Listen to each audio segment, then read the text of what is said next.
had you had experience doing this, or how did you actually navigate the process of, okay, I'm ready to start this business. How am I even going to start a business? Should I start a business? How do I do it? So this is a great question. When I say this, I genuinely mean it. Like, I'm a huge fan of the service that doola offers, because when I started my agency the first time, I registered an LLC in Arizona via the website that they have for it. And I registered it at my parents' house because I was living in New York City and moving somewhat frequently. And so I didn't want to have to go back and change the paperwork whenever I moved again.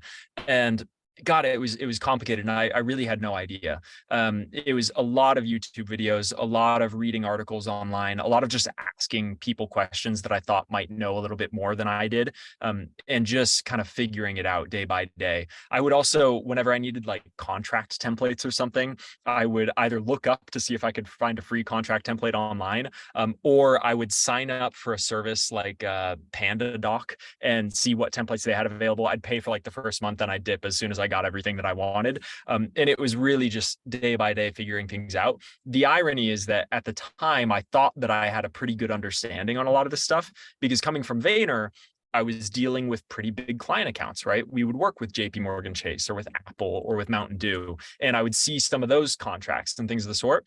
So when I left, I felt pretty confident about my ability to figure these things out. And then when I actually got into it, I was like, holy crap, this is hard. At the time, a service like Doola didn't exist as well, which was a bummer. And then, it was only a couple of years later when I ended up getting rid of that Arizona LLC and wanted to reincorporate, that I used Stripe Atlas, which was okay, a little bit clunkier. And it wasn't the easiest thing in the world per se.